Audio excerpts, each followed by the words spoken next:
Hello, hello. Happy Tuesday. Welcome to another episode of Dear Workwives. I'm Adrienne. And I'm Emily. And we're here to, what are we here to do today? Create more cultures that don't suck. Okay. Little reminder for you. That's a good reminder. We just had our annual planning meeting at our own company. Yep. I'm a little shell-shocked, but that's okay. I just need some time to digest, you know. I always need time to digest at those meetings, even though I lead them. Yeah, I know. So it's not, and then coming straight into this, you know, it's like, oh, I just need a minute, you know, to recalculate. I've also been away. I've been away for a few days. Yeah. Networking and at like a business event for entrepreneurs. And so that is that never bodes well. Like I literally got back this morning and then we had a meeting. So I haven't had time to talk to you about like any new ideas or anything. And then like going into the annual planning meeting, I felt like, well, if you're asking this question, I guess I'll answer it with like my new thought or my new idea since I had a few days of, you know, people sharing and giving feedback and things like that, that it definitely always makes you think like, oh, maybe we should do this differently, or maybe we should do this. Not necessarily that we are going to implement all of those things, but it was really the not good timing for me to like come back and then immediately go into an annual planning meeting. Planning meeting too. Not just like a regular meeting, like a full, let's talk big vision.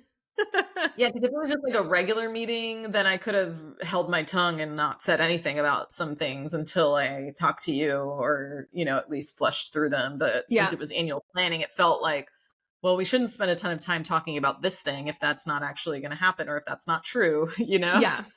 Just totally. Whoops, I should have just called you on my drive to like, here, I know that you need a minute, so let me give you a minute. Yeah. Whoops. Next time I'll just, you know, give you a better heads up. But I honestly didn't anticipate talking about those things. They just kind of came up. Yeah. And people are probably like, what things are you talking about? You're being just so pricing elusive. things and, you know. Pricing. Well, that was the big one, I guess. What else was there? I think it was really just pricing and how that would impact. And like how that affects, you know, the delivery of the program potentially. Yeah. Yeah. So, you know. Good times. But that's the joys of small business entrepreneurship. Like you have to be agile. You have to always be improving, you know, and figuring out like what is going to work. What do people want?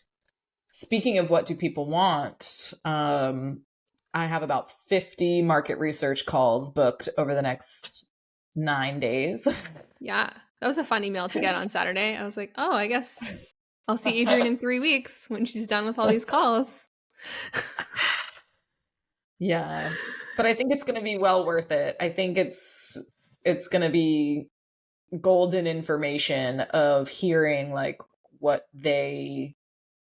how they would explain their challenges in their own words and hearing what they think they need. So I am excited about them. But that's also why, like, for me, like my preference, which probably is not everyone's preference, but like my preference is I spend a week and I get them all done back to back to back to back. I have like full days of calls. They're quick, like 15-minute calls. So they should like, and I won't really be talking on most of these. You know, I'm going to ask a question and then the goal is for them to talk. Versus like the alternative, which other people may prefer, of like a few a week for like drag it out for weeks, you know, like I just can't. I'm the queen of ripping the Band-Aid off things. So however that needs to happen. Sorry, I just had to text James to come get my cat because she is trying to like tip over my light and is he home today? He just got home 5 minutes ago. So yeah. Today's his early day. So okay. Well, early, it's his 8-hour day. Yeah. As opposed to the 10 one. Yeah. Is it Mac, the cat? It's Poppy. Yeah, she got out this morning and I forgot she was out, so she's been outside all day. So I think she's just like cold and wants attention. But I'm like, Not right now, girl. Go away. Princess Poppy. Go Is it find snowy someone else. outside? No, but it's cold and gray. So yeah, it's like 0 Celsius, 32 Fahrenheit. Cold, yeah. Yeah. What have you been up to? I went to New York City on the weekend. New York. I did.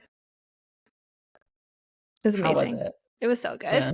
With my best friend from college. Was this your first time in New York? First time.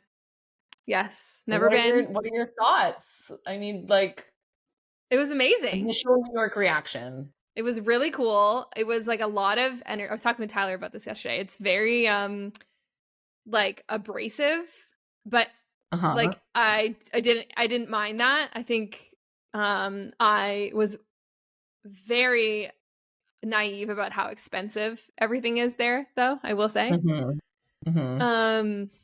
But we walked everywhere. We walked like through all the neighborhoods because the weather was decent considering it's January. We went to see Moulin Rouge on Broadway, which was incredible. We went to like the Comedy Cellar. We tried to get into this one restaurant. We were both dying to get in, but we couldn't get in. But we did eat some good food. I got my bagels, got a slice of pizza, good mix of touristy things and like just exploring the city. I would love to go back in the fall.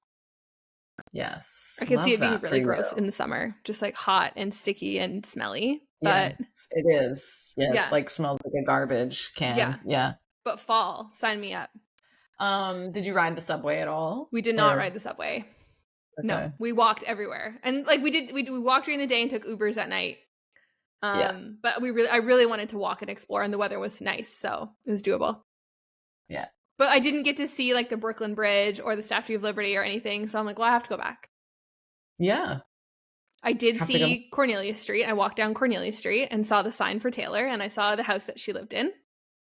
And she wasn't there. She doesn't live there anymore. It was really great. And then I accidentally walked down Carrie Bradshaw's street and saw Carrie Bradshaw's house. So that was pretty cool. How did you know it was her? There was people taking pictures on the steps. And then I looked and I was like, this looks very Sex in the City. So then I Googled it and yep, it's Carrie Bradshaw's house. So that was really cool because my mom and I used to watch it. Not Parker's house. Carrie Bradshaw's house. Carrie Bradshaw's house, yeah. Yeah. Okay. So that was cool. And that was an accident because I had already pushed that like I really wanted to find Cornelia Street. So I wasn't going to push my girlfriend to be like, I also want to find Carrie Bradshaw's house. But we just stumbled down it. So it was perfect. That is perfect. Yeah. The beautiful brownstones. So nice. And I drank my first dirty martini for $25 and almost died. That sounds about right. That's like 35 Canadian dollars for like a dirty martini. I was like, I'm dead inside. But yeah. But what can you do? Hard to get drunk there, It's expensive to get drunk, that's for sure. Yeah. But we managed. You did? Okay, good. Just like we had a cocktail. We were having cocktails. We went to the Comedy Cellar, which is a really cool comedy club. But they have you have to buy 2 things there. Like they charge cover and then you have to buy 2 things. So like we had to buy 2 drinks there. I was like, I'm not going to. 2 each. Yeah. It's funny because you can buy 2 drinks, but you can't have more than 3. Like you must buy 2, but not more than 3. Because they don't want like super drunk people like harassing the comics. Yes, exactly. Yeah. Wow. It's funny though, after last week's episode, one of the comics, because there's about 5 comics, they do like a 15-minute set each. One of the comics said the R word. Oh. Just based on our conversation, I was like, that's wild, because we literally just talked about how like we don't say that word anymore. And then one of the comics said it, and it fell flat, I will say. Nobody laughed at the joke. I was going to say, did people laugh? No, nobody laughed at the joke. So I was like, okay, good for us. But hopefully he just changes that. So is there a way to give them some feedback besides just not laughing? I mean, I guess he got the point. Yeah, like there was like a form from the comedy club after, or the Comedy Cellar is what it's called. I didn't bother. Pretty cool. But there was a forum. Well, yeah. And they do say, like, it says when you make your reservation, like all bets are off in terms of the type of comedy you could get. And so like you can discreetly walk out if you're not, and come back for the next set if like the comic is like offensive to you. So yeah. So do you go in for like a certain period of time and then you have to leave so that someone yes. else can come? Yeah, they do like three shows a night. And so we went to like the 10 o'clock showing, and they just ask you how many people they are. We were at a booth with like 4 other people. They just sit you down, like they bring you your drink. You just get to watch 5 sets, and then you have to leave right away because there's another show at 11:55. So, but Okay. sometimes apparently at this comedy, so like there was pictures all over the wall. Sometimes like comics like Seinfeld or I was gonna like say, big was Jerry comics. Seinfeld there? No, his pictures were on the wall, but like they will come and practice jokes. Like they'll take a set. And so sometimes you get like really big comics. We did get some that like have Netflix specials and stuff like that. So it was like Wow. real, like really good. Like it was hilarious for the most part. But Do they take your phone from you? yes, we had to put our phones and our smartwatches in like the mailer bags that like seal shut, and then we couldn't open them until we left. Yeah. Yeah. Makes sense. Very cool. Yeah, we were on the street though, and like we had our mailer bag waiting to go in, and we were like, I don't know, 10 people down the line, and someone came up and was like, okay, ladies, like time to put your stuff away. And it seemed like he like just started with us. And my girlfriend was just like, what? And I was just like, okay. And just like putting it in the thing. And then like all the people around us were like, because this guy like took our envelope and was like trying to force us to put our stuff in the bag. And everyone around us is like, who are you? Like, you don't have a name tag or like anything denoting that you work here. And I was just the dumb, like, okay, here's my phone. And strange man your phone and watch. Yeah. But he did work there. He was just like starting, you know, like someone was at the front of the line and he went like a little bit down the line to like get the process going. But I was just like so naive. The naivete of like, I'm in New York for my first time and like, sure. don't think anyone would, you know, try to do something not trustworthy or. Of course not. But it all worked out. But it was cool. It was a great weekend. I'm so glad you had a great weekend. Thanks. And I also agree you got to go back. So yes, 100%. Yeah. There's so much to do. Like there's so many restaurants to eat at. Yeah. You got to like eat your way through the city, you know? We did on the first day we walked, and we had 4 different bakeries. Wow. It was great. Did you go to Levain's? No, we went to Magnolia. What are they called? Milk Bar. Supermoon, which is like a new one, but was really good. And then La Fontaine, which makes the viral like circle croissant. It's like super viral on TikTok. And so we went to all of those. So Levain is my favorite, and they have like the best cookie I've ever had in my life. This place used to be like, I don't even know if they have one where it used to be. My brother used to live on like 83rd on the west side, and it was like a few blocks from his house, so we would walk there, and literally the cookie is like this big, and it's like this thick. You cannot eat the whole thing in one sitting. You will just have a sugar coma and die. But yum. They're so good. And they were not like big or well known when we were there. Remember, you had to like go down under to like get a little cookie. But over the past 10 years, I think they've really grown because now they like ship, and I've seen them in like Fresh Market. You can like buy the Levain cookies. Like, I do remember seeing it. I remember being like, oh, that's like a good big place. But we did not, because we were on a mission, I think, for bagels at that point. So really, I just went to eat, honestly. That's, I mean, fair. Yeah. You ready for some stories? Yeah, let's do it. Okay. So the first one is, what should I do? Before I dive into the first story, actually, I would like to implore you all to submit a story. Yes, please. If you have a story about something going on in the workplace or a question that you would like us to answer, you can go to dearworkwives.com and submit it. It's all totally anonymous. And discreet, and we'll air it on the podcast and give you some support. And then if you have an update, then we would also like that as well. So if you have an update about a previous story that you have submitted, you can do the same thing. Go to dearworkwives.com and just put update in the subject line thing, like where your pseudonym name would go, and give us an update on your original story. Okay. Now I can dive in. Perfect. What should I do? My boss denied my first request for time off so she could have time off. She has a kid and I don't, so I had to move my vacation to accommodate so that our team could have coverage. Then when I requested time off the next week, she wouldn't approve it due to it being more than the original request. It was originally 2 days versus the second request was 4 days, saying that I couldn't leave my team hanging like that and that my teammates had come up and told her that me leaving would be hard on the team. I checked with everyone on my team and they said that they never said that and that I should take the time off since they all have vacations planned and since I have taken on double the workload.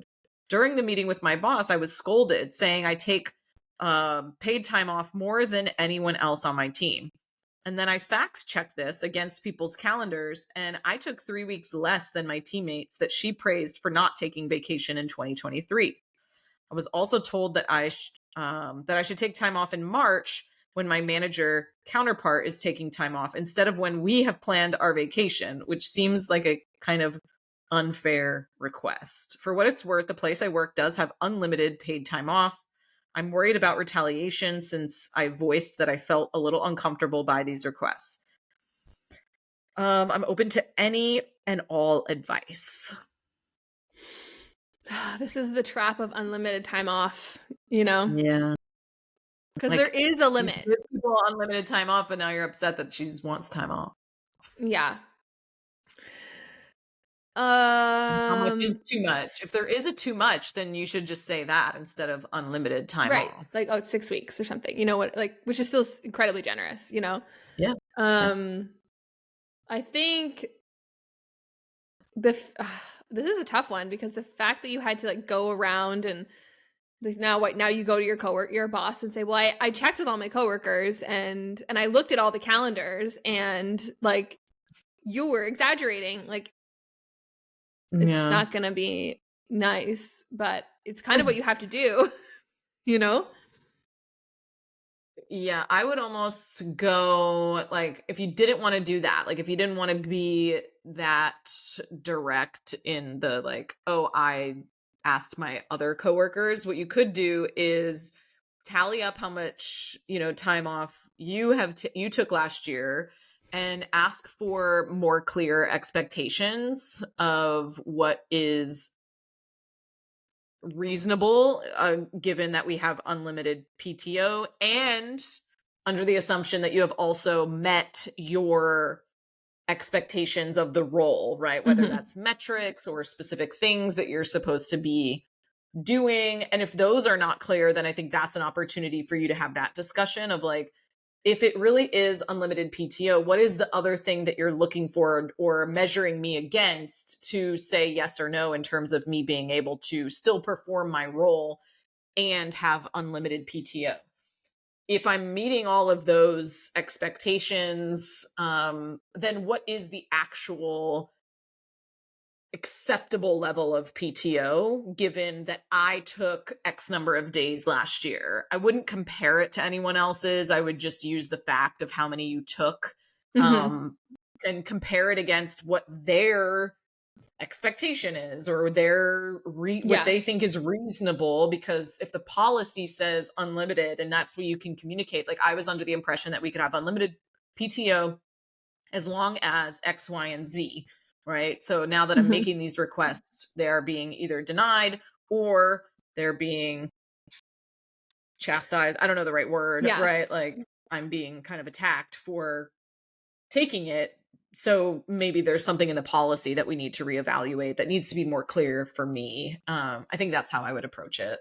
Yeah, I would also say something around the lines of like, do you have any more information about what my team is feeling concerned about with me exiting? Because we should be focusing on getting those ducks in a row, getting those systems built, whatever, so that this isn't a problem in the future, and if we haven't captured a system, or if we haven't outlined my day-to-day role and my team is nervous about me not being there, then maybe that's a valid concern that we need to focus on. Now, we know that the team did not say that, but I'm almost like, I need this leader to kind of catch themselves in their exaggerations or be caught in their exaggerations.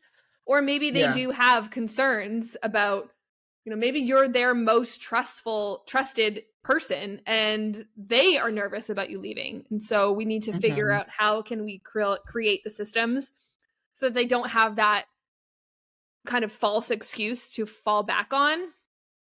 And the other thing, and this is not in any way like saying that anyone does anything wrong when they do this, but I do find that the perception of I know the original request was 2 days.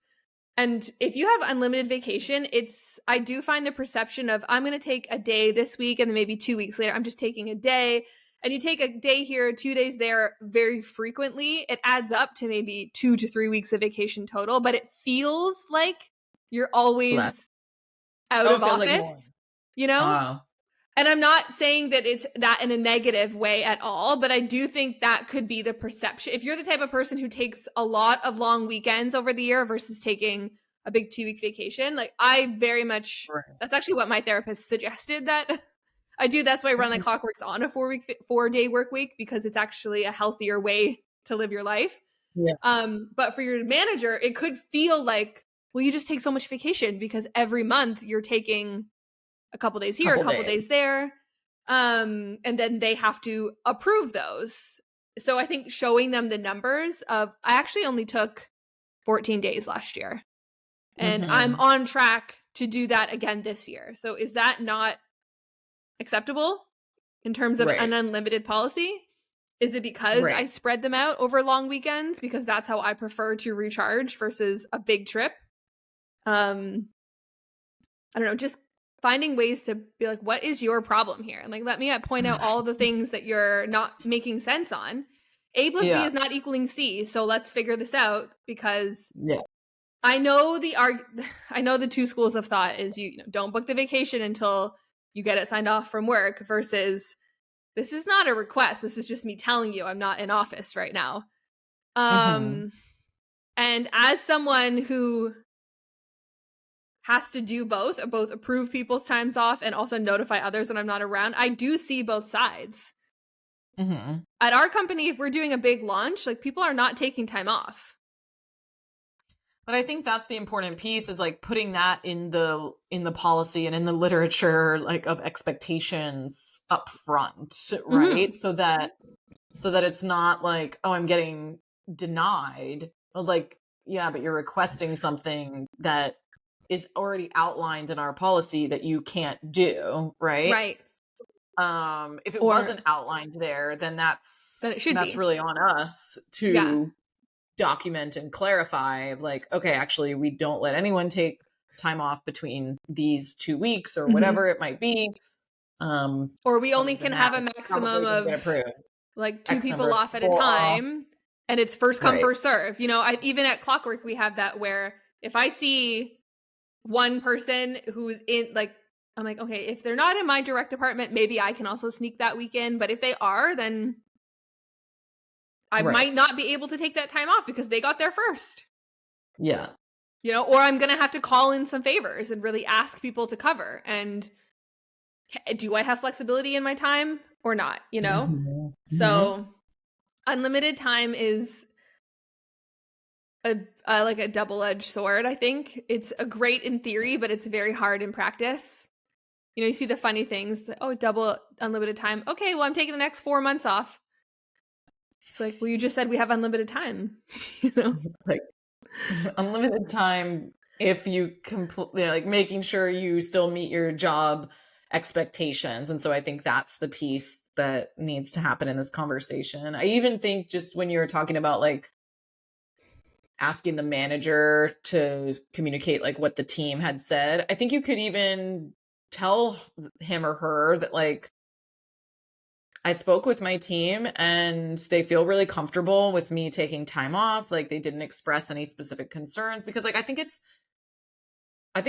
good and shows leadership that like you go back and talk to your team, right? Yeah. Like I don't think there's anything wrong with exposing that like you talked to your team and they are not expressing those concerns. So what are your concerns? Or did they express something to you that for some reason they're not feeling Comfortable saying to comfortable me. expressing to me, which Yeah. is another issue that we need to solve instead of just me not taking vacation, you know? Like, Right.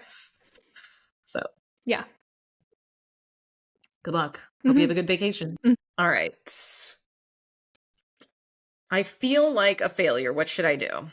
It is my first actual corporate job as a software developer. I had 2 internships before. It has been 8 months since I started working for this company.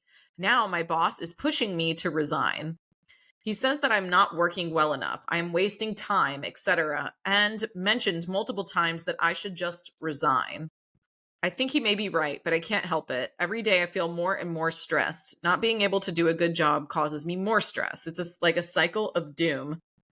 I should be working 6 hours a day according to my contract, but I usually work full time or more. My self esteem is now in shambles. Being socially awkward doesn't help in these environments. I believe his comments about me and have already written a resignation notice. Should I hand it in? How do I get my confidence back and learn to work well? So I don't think I would want to work. I think you should leave purely because this boss sounds toxic and you should run far, far away. Because if they're just saying, oh, you should just quit, like they're not going to invest any Resign? energy in your development. That's why I would leave. I don't think that Yeah. you are doing anything wrong. I just think that this is a toxic environment and you should run. Yeah, I agree. Like the fact that they're saying like you're not doing a good job, you're not doing this well, you're not managing your time well. They're not a good leader if they're not telling you how to improve that though, or if they're not even asking you like what support can I give you or like giving you advice or, you know, training on how to do better, you know, like they're just communicating that they don't like what you're doing and so you should resign. Well, if you don't like what I'm doing, you should fire me, right? Yeah. Like They don't have grounds to that's fire not you. That's the problem, you know? yeah, like this is like something's off here. Like you just don't want to spend, like you said, like your time or your energy investing in me.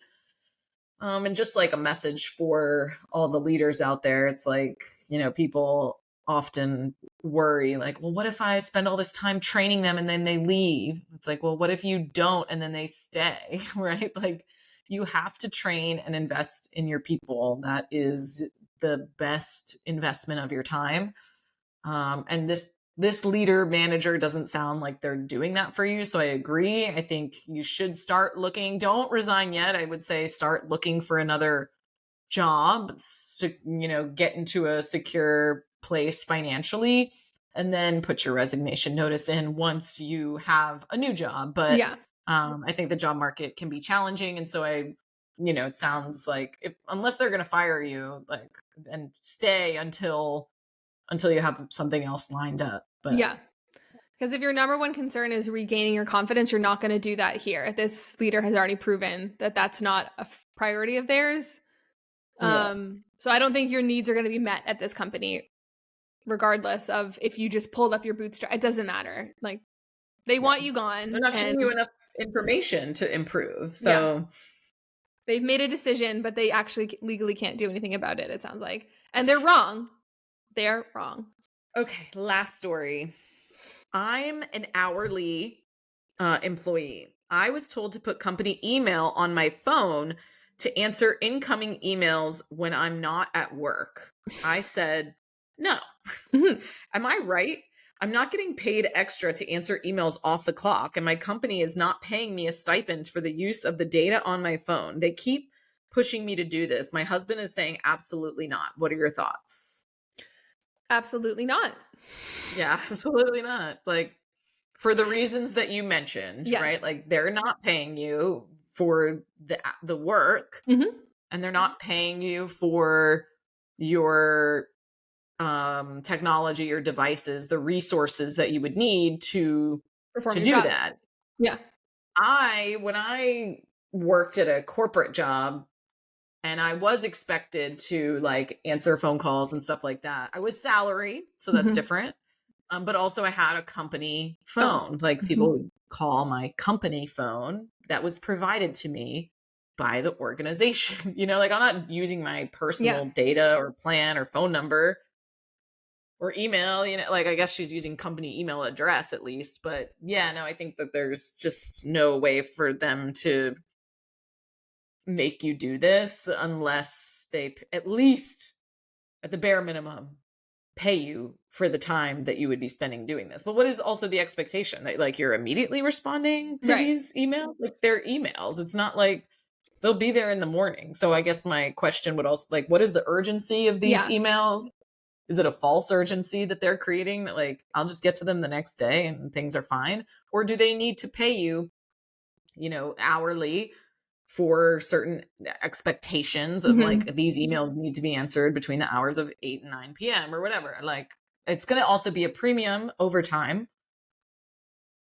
not just your normal hourly rate, I think. Because like if you're asking me to answer emails at night from my personal phone. I have like a couple friends who do sort of the on-call schedule where like everyone signs up or they get scheduled to be on call and then they get paid if they get a call. Yeah. One of them who works at like a farm equipment place. So sometimes it'll be Saturday at 8:00 and the equipment breaks. So the farmer's calling like, I need this part because I'm in the middle of doing something on my field, so then she has to go in or she has to see who has the thing. And so she gets paid for every one of those calls. Plus, if she has to go in, she gets paid for her time from like leaving the house to getting home. She doesn't get paid to be on call, like though, you know what I mean? It's just that's your time and you get paid if you have to work. It's a pretty good setup, but like everything is paid, Right. Like, and I have some friends in like the medical field and, they have also like the on-call type of work that they have to do. And actually, like, as I'm thinking about this, I'm like, she actually does have to like call into the hospital to check if she needs to come in from her personal phone. Like she can like block the number so that people aren't calling her back on her. Somehow she can like route the number through their number or something. She does it on her personal phone, but I don't know if they provide some sort of stipend or something for that. I also think it's like such a small, like it's like one weekend a month and she maybe has to make a few phone calls. It's not like she has to do that every single day or every single weekend. And like within their salary, I think they have to, do one weekend a month, but if they do additional weekends a month, then they get more money. They get paid additionally on top of their. So yeah, I just think if anyone's asking you to work for free, like the answer is no. Especially if it's a daily, like every day you must be answering emails. Like, no. And like, yeah, I'm just so confused. Like this person works full time. So, or maybe they don't work full time. They're working hourly. Right. When I'm on my phone, it answers incoming emails when I'm not at work. I said no. Yeah. It sounds like if this person needs the emails responded to right away, it sounds like they need to hire you for more hours or they need to hire someone else for more hours, like otherwise they'll be there when you do get to work for your hours. We're not creating oxygen here, people, unless you are. And then you should hire someone to answer those emails to get the oxygen to someone during that time, I just think it's really, really important that you hold a boundary. And if this is something they're going to continuously push and push and push, then, we're always telling people leave, but like, leave. Yeah. Just don't do it. I can't think you do work for free. It's like, well, what are you paying me for hourly if you're expecting me to do this for free? I don't understand. Right. Then, or pay, if you don't mind doing it, pitch a salary wage that's a little bit higher, if they want. It's a good idea. Okay, well, let's change my compensation structure. We don't work hourly at Clockwork, and well, most of us, some of us do, but some of us. And so I'll go in if I see something, I'll handle it. But there's other team members who work, a certain number of hours a week and then they're done. And that's as they should be, Yeah. Well, I think hold strong, ask for some compensation restructuring, whether that's a salary or being paid for the hours that they, kind of get clear on their expectations and what they really want, what they desire, and then how you could meet those desires through this payment structure, like, so maybe use it as an opportunity to propose something new. And if they go for it, great. And if they don't, start looking for something else, because that's just maybe an indicator. Or if they're like, if you say no and they're okay with it, then that's fine too, right? Like, then you can both be at peace. But like, if they continue to make requests like that of you, then it would be a red flag of, hey, maybe a yellow flag, Yeah. Like, I don't know. It's not urgent, but the answer's no, right? Like, they're not, you're just not going to do it. But might be a sign of their values or their, desire to get work for free. Yeah. Which is a sign of their values. Exactly. Or why aren't they doing it? They don't want to. Exactly. Well, that's a wrap. I have a win though that I'm going to share with you. I actually just got a text about it when we were recording. Yes. I have a friend who works remotely. She's the only one on her team though. The rest all work in office. She's the only remote employee. And she's been, all of them are struggling with like how to integrate her, like, cause she's the only one remote. And I was like, you really should think about Slack for internal communication and keeping email for external, because it's just not a cohesive way to communicate as a team when you're also doing a ton of outbound emailing. Things get lost in the shuffle. She just texted me that they're gonna implement Slack. Yay, that's so exciting. That's gonna be a game changer for like everyone on the team, because man, internal emails, that's a big no. You know how easy it is? Like, I used to be like do like some fractional COO work for some high level companies, and so I'd be like involved in some of their internal communications. And some of them that, like, when we first started working together, they didn't have Slack and stuff like that, and they were working off of email communication. And the email threads that I would be on sometimes would go like 50 email threads long, like back and forth. And I'm like, absolutely not. Like, how do we know what is happening? Who has done what? Like, who has... No, they were using it as like a project management system and a communication tool for internal and external. I was like, okay, priority number one is we're getting your team out of email. Like, we're not delegating tasks or having conversations via email. Like, this is bananas. So. I can't even read an email thread that has more than 4 emails on it. At that point, I'm just like overwhelmed. Yeah. Too much to read. To be brought into? No thanks. It's so ugly to read. It's so hard. So it's hard. But anyway, that's a big win. Yeah. So if you're... Yay for Slack. I hope that... Yeah. If you're someone on a team who has like a hybrid team, some in-person, some hybrid, or some remote, and you don't see the value of internal communication tool, I highly recommend it. And I think that helps a lot with team communication. I think even if you're all in person, right? Like, because otherwise, what are you just going to each other's offices? Yeah, I guess it depends, like the size of the business. Yeah.